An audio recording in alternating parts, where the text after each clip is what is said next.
ओम शांति 12/11/2024 की मुरली है। मुख्य रूप से बाबा ने कहा, बाप के साथ साथ टीचर और सद्गुरु तीनों को याद करना। ऐसे नहीं बाप याद आए तो टीचर भूल जाए।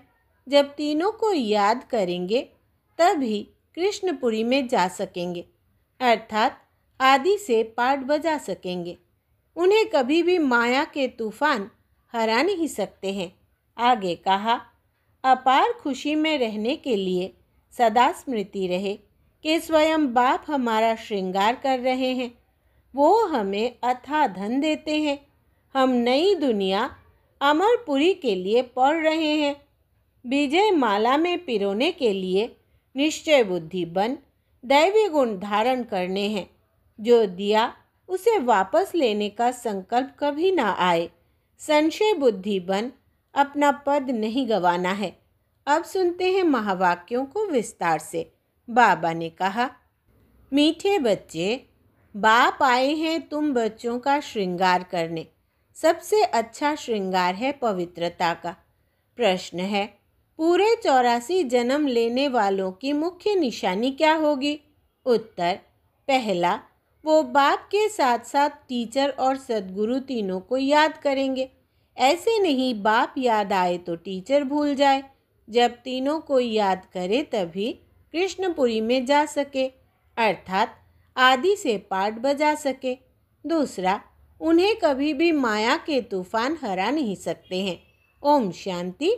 बाप पहले बच्चों को कहते हैं, यह भूल तो नहीं जाते हो, हम बाप के आगे, टीचर के आगे और सद्गुरु के आगे बैठे हुए हैं। बाबा नहीं समझते कि सब कोई इस याद में बैठे हैं। फिर भी बाप का फर्ज है समझाना। यह है अर्थ सहित याद करना।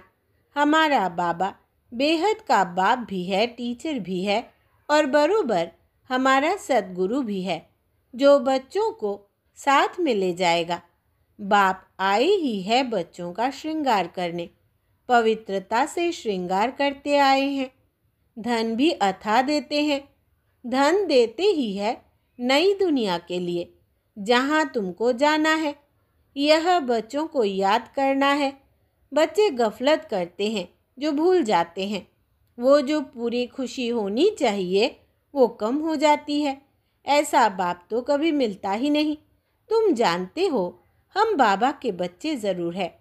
वो हमको पढ़ाते हैं, इसलिए टीचर भी ज़रूर है। हमारी पढ़ाई है ही नई दुनिया अमरपुरी के लिए। अभी हम संगम युग पर बैठे हैं। यह याद तो ज़रूर बच्चों को होनी चाहिए। पक्का पक्का याद करना है। यह भी जानते हो, इस समय कंसपुरी आसुरी दुनिया में है। समझो कोई को साक्षात्कार होता है, परंतु साक्षात्कार से कोई कृष्णपुरी उनके डिनाइस्टी में नहीं जा सकेंगे। जा तब सकेंगे जब बाप, टीचर, गुरु तीनों को ही याद करते रहेंगे। यह आत्माओं से बात की जाती है। आत्मा ही कहती है, हाँ बाबा। बाबा, आप तो सच कहते हो। आप बाबा भी हो, पढ़ाने वाले टीचर भी हो। सुप्रीम आत्मा पढ़ाती है।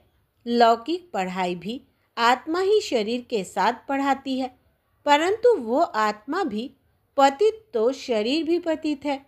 दुनिया के मनुष्यों को यह पता नहीं है कि हम नरकवासी है। अभी तुम समझते हो। हम तो अब चले अपने वतन। यह तुम्हारा वतन नहीं है, यह है रावण का पराया वतन। तुम्हारे वतन में तो अथाह सुख है। यहाँ के लोग ऐसे नहीं समझते हम पराए राज्य में हैं। आगे मुसलमानों के राज्य में बैठे थे, फिर क्रिश्चियन के राज्य में बैठे।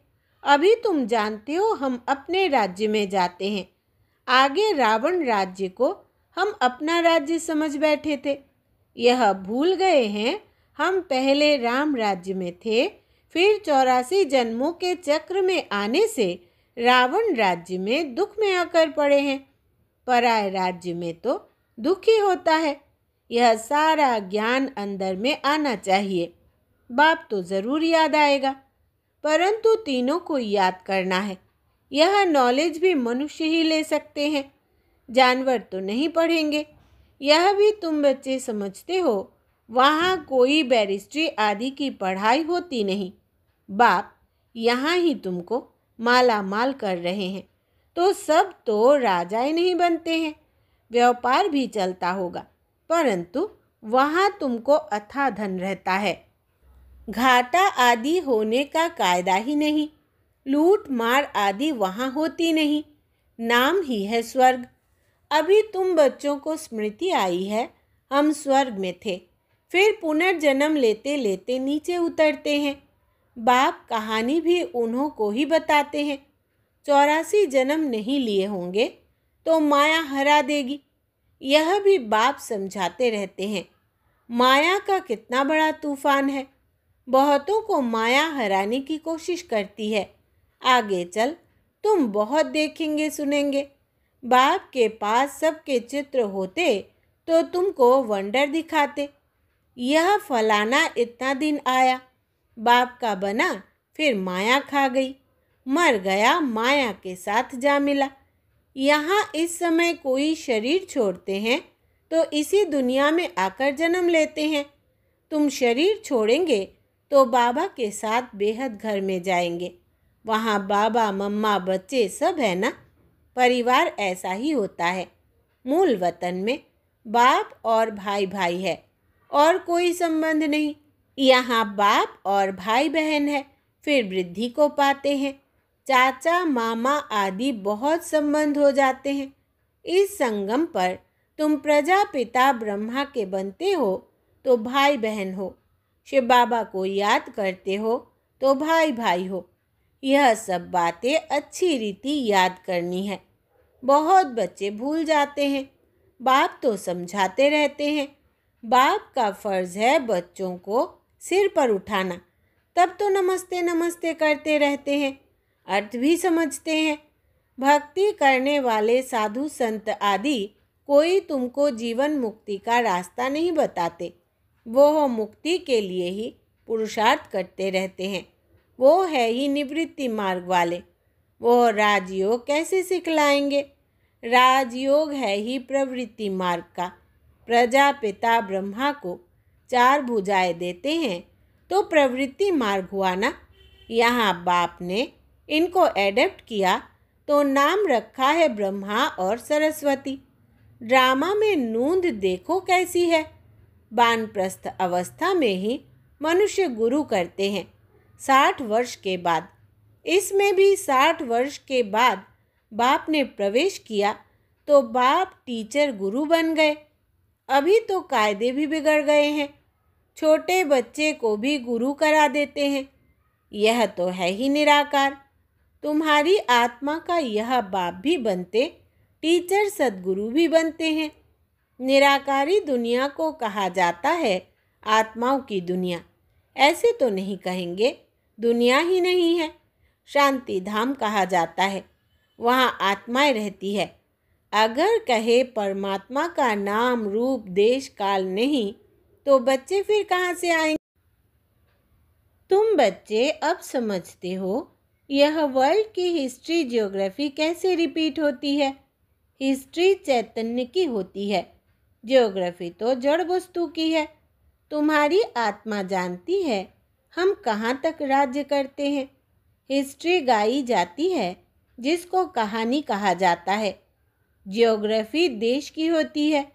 चैतन्य ने राज्य किया, जड़ तो राज्य नहीं करेंगे। कितने समय से फलाने का राज्य था। क्रिश्चियन ने भारत पर कब से कब तक राज्य किया। तो इस वर्ल्ड की हिस्ट्री ज्योग्राफी को कोई जानते ही नहीं। कहते हैं सतयुग को तो लाखों वर्ष हुआ, उसमें कौन राज्य करके गए, कितना समय राज्य किया, यह कोई नहीं जानता। इसको कहा जाता है हिस्ट्री। आत्मा चैतन्य, शरीर जड़ है। सारा खेल ही जड़ और चैतन्य का है। मनुष्य जीवन ही उत्तम गाया जाता है। आदमशुमारी भी मनुष्यों की गिनी जाती है। जानवरों की तो कोई गिनती कर भी ना सके। सारा खेल तुम्हारे पर है। हिस्ट्री ज्योग्राफी भी तुम सुनते हो। बाप इसमें आकर तुमको सब बातें समझाते हैं। इसको कहा जाता है बेहद की हिस्ट्री ज्योग्राफी। यह नॉलेज ना होने कारण तुम कितने बेसमझ बन पड़े हो। मनुष्य होकर दुनिया की हिस्ट्री ज्योग्राफी को ना जाने तो वो मनुष्य ही क्या काम का। अभी बाप द्वारा तुम वर्ल्ड की हिस्ट्री ज्योग्राफी सुन रहे हो। यह पढ़ाई कितनी अच्छी है। कौन पढ़ाते हैं? बाप। बाप ही ऊंचते ऊंच पद दिलाने वाला है। इन लक्ष्मी नारायण का और जो इन्हों के साथ स्वर्ग में रहते हैं उन्हों का ऊंचते ऊंच पद है ना। वहाँ बैरिस्टरी आदि तो करते नहीं, वहाँ तो सिर्फ सीखना है। हुनर ना सीखे तो मकान आदि कैसे बने। एक दो को हुनर सिखलाते हैं, नहीं तो इतने मकान आदि कौन बनाएंगे। आप ही तो नहीं बन जाएंगे। यह सब राज अभी तुम बच्चों की बुद्धि में भी नंबरवार पुरुषार्थ अनुसार रहते हैं। तुम जानते हो यह चक्र फिरता रहता है। इतना समय हम राज्य करते थे, फिर रावण के राज्य में आते हैं। दुनिया को इन बातों का पता नहीं है कि हम रावण राज्य में हैं। कहते हैं हमको बाबा रावण के राज्य से लिबरेट करो। भारतवासियों ने क्रिश्चियन राज्य से अपने को लिबरेट किया। अब फिर कहते हैं गॉड फादर हमको लिबरेट करो। स्मृति आती है ना। कोई भी यह नहीं जानते कि ऐसे क्यों कहते हैं। अभी तुमने समझा है सारे सृष्टि पर ही रावण राज्य है। सब कहते हैं राम राज्य चाहिए तो लिबरेट कौन करेगा।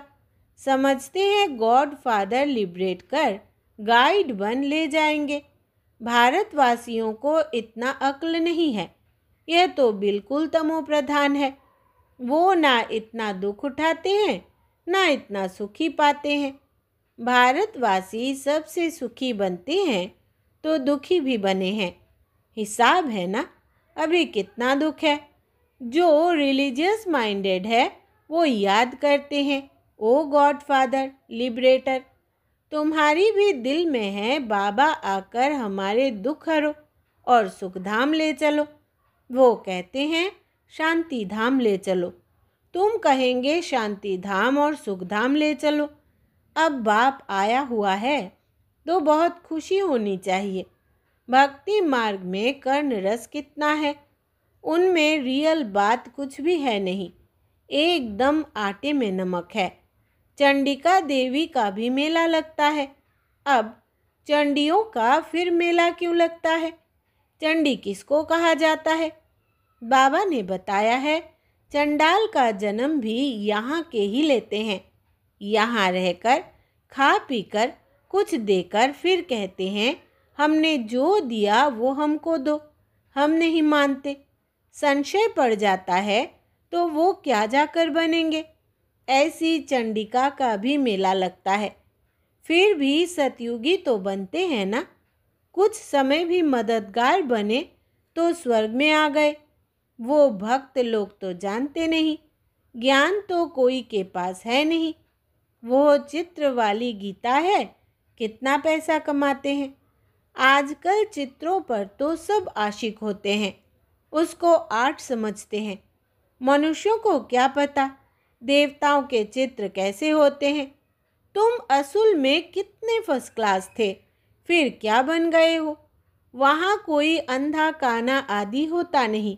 देवताओं की नेचुरल शोभा होती है, वहाँ नेचुरल ब्यूटी होती है। तो बाप भी सब समझाकर फिर कहते हैं बच्चे बाप को याद करो। बाप बाप भी है, टीचर सदगुरु भी है। तीनों रूप में याद करो तो तीनों वर्षा मिलेंगे। पिछाड़ी वाले तीनों रूप में याद कर नहीं सकेंगे, फिर मुक्ति में चले जाएंगे। बाबा ने समझाया है सूक्ष्म वतन आदि में जो कुछ देखते हो यह तो सब है साक्षात्कार की बातें। बाकी हिस्ट्री ज्योग्राफी सारी यहाँ की है। इनकी आयु का किसको पता नहीं है। अभी तुम बच्चों को बाप ने समझाया है, तुम फिर कोई को भी समझा सकते हो। पहले पहले तो बाप का परिचय देना है। वो बेहद का बाप है, सुप्रीम। लौकिक बाप को परमात्मा व सुप्रीम आत्मा कभी नहीं कहा जाता। सुप्रीम तो एक ही है जिसको भगवान कहा जाता है। वो नॉलेजफुल है तो तुमको नॉलेज सिखलाते हैं। यह ईश्वरीय नॉलेज है, सोर्स ऑफ इनकम। नॉलेज भी उत्तम, मध्यम, कनिष्ठ होती है ना। बाप है ऊंच ते ऊंच, तो पढ़ाई भी ऊंच ते ऊंच है, मर्तबा भी ऊंच है। हिस्ट्री ज्योग्राफी तो झट जान जाते हैं। बाकी याद की यात्रा में युद्ध चलती है। इसमें तुम हारते हो तो नॉलेज में भी तुम हारते हो। हार कर भागंती हो जाते हैं तो नॉलेज में भी भागंती हो जाते हैं। फिर जैसे थे वैसे बन जाते हैं और ही उनसे भी बदतर। बाप के आगे चलन से देह अभिमान झट प्रसिद्ध हो जाता है। ब्राह्मणों की माला भी है, परंतु कईयों को पता नहीं है कि हम कैसे नंबरवार यहाँ बैठे। देह अभिमान है ना। निश्चय वाले को ज़रूर अपार खुशी होगी। किसको निश्चय है हम यह शरीर छोड़कर प्रिंस बनूंगा? सबने हाथ उठाया। बच्चों को इतनी खुशी रहती है। तुम सब में तो पूरे दैवी गुण होने चाहिए, जबकि निश्चय है। निश्चय बुद्धि माना विजयी माला में पिरोवंती, माना शहजादा बनंती। एक दिन ज़रूर आएगा जो फॉरेनर्स सबसे जास्ती आबू में आएंगे और सब तीर्थ यात्रा आदि छोड़ देंगे। वो चाहते हैं भारत का राजयोग सीखे। कौन है जिसने पैराडाइज स्थापन किया? पुरुषार्थ किया जाता है। कल्प पहले यह हुआ होगा तो ज़रूर म्यूज़ियम बन जाएगा। समझाना है, ऐसी प्रदर्शनी हमेशा के लिए लगाने चाहते हैं। 4-5 वर्ष के लिए लीज पर भी मकान लेकर लगा सकते हैं। हम भारत की ही सेवा करते हैं, सुखधाम बनाने के लिए। इसमें बहुतों का कल्याण होगा। अच्छा, मीठे मीठे सिकिलधे बच्चों प्रति माता पिता बाप दादा का याद प्यार और गुड मॉर्निंग। रूहानी बाप की रूहानी बच्चों को नमस्ते। हम रूहानी बच्चों की रूहानी बाप दादा को याद प्यार, गुड मॉर्निंग और नमस्ते बाबा नमस्ते। धारणा के लिए मुख्य सार। पहला, अपार खुशी में रहने के लिए सदा स्मृति रहे कि स्वयं बाप हमारा श्रृंगार कर रहे हैं। वो हमें अथाह धन देते हैं। हम नई दुनिया अमरपुरी के लिए पढ़ रहे हैं। दूसरा, विजय माला में पिरोने के लिए निश्चय बुद्धि बन दैवी गुण धारण करने हैं। जो दिया उसे वापस लेने का संकल्प कभी न आए। संशय बुद्धि बन अपना पद नहीं गंवाना है। वरदान है, क्रोधी आत्मा को रहम के शीतल जल द्वारा गुणदान देने वाले वरदानी आत्मा भव। विस्तार है, आपके सामने कोई क्रोध अग्नि में जलता हुआ आए, आपको गाली दे, निंदा करे, तो ऐसी आत्मा को भी अपनी शुभ भावना, शुभ कामना द्वारा, वृत्ति द्वारा, स्थिति द्वारा, गुणदान या सहनशीलता की शक्ति का वरदान दो। क्रोधी आत्मा परवश है। ऐसी परवश आत्मा को रहम के शीतल जल द्वारा शांत कर दो। यह आप वरदानी आत्मा का कर्तव्य है। चैतन्य में जब आप में ऐसे संस्कार भरे हैं, तब तो जड़ चित्रों द्वारा भक्तों को वरदान मिलते हैं। स्लोगन है, याद द्वारा सर्व शक्तियों का खजाना अनुभव करने वाले ही शक्ति संपन्न बनते हैं। याद द्वारा सर्व शक्तियों का खजाना अनुभव करने वाले ही शक्ति संपन्न बनते हैं। अच्छा, ओम शांति।